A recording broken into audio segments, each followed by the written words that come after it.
بسم الله الرحمن الرحیم. د رژې میاشتو الله رب العزت ډېره برکت والا فضیلت والا میاشتو رژه د دې چې څومره احترام وشي هغه هم ربو د انسان فایده وي پکې. نزهة المجالس یو کتاب ده د رژې په احترام باره کې یوه واقعه غي نقل کړې. واقعه یې نقل کړې دو چې تا یو مجوسی او هغه ټیم کې مسلمانون غلیب وو، چونکې مسلمانونو ډېر خیال و ډېر احترام و. نو هغه مجوسی زوا د رژې میاشتې کې لګیا و خوراکې کول چې ته مړی خوړله کانه پینا او سریام یې خوړله.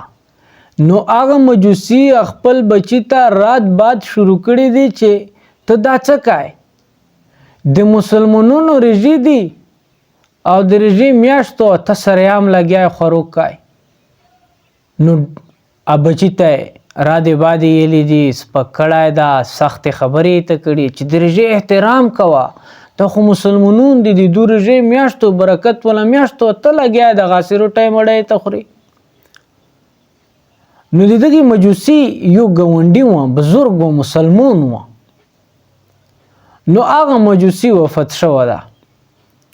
چې کله هغه مجوسی وفات شوه ده نو دغه کوم ګاونډي چې دی د دی خوب لیدله ده او خوب کې دا اینی چې بی دا مجوسی چې دا د جنت په بهرونو کې ګرځي،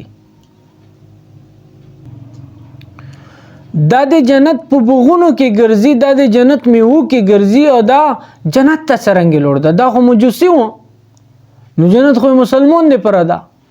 نو چې آیا دا مجوسی اوس په د جنت کې څه شه کوي؟ نو هغه بزرګ پاته یې نه کړي چې ته خو مجوسی وې، تو جنت کې څه چار دو، ته جنت کې څه شه کوې؟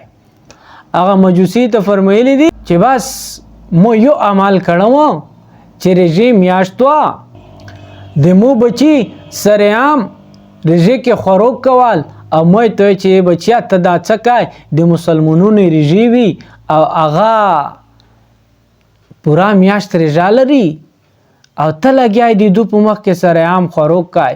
نو هغه رژې احترام خو کولش کې د دغې میاشتې احترام خو کوه. نو الله پاک ته مو دا ادا پسند شوه او چې زه څه ټیم کې وفات کېدم الله پاک مو ته کلمار نصیب کړه او زه نن جنت کې ګرځم. نو د رژې احترام منته الله رب العزت دغه مجوسی ته ایمان ورکوي او بدی ته جنت ورکوي. نو خپله موږ سوچ وکړو چې د دغې میاشتې څومره احترام ده، څومره قدر ده، څومره فضیلت و برکات دي او موږ په دې کې څه کوو او موږ په دې کې څه اعمال شروع کړي دي او نور خو پرېږده. دا خو احترام منته الله رب العزت هغه مجوسی ته ایمان ورکوي او جنت ورکوي او هر شی پرېږدي.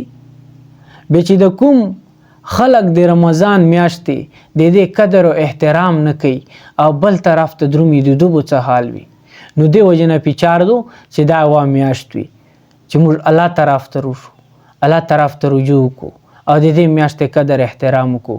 الله رب العزت ته عمل کوونې توفیق نصیب کړي.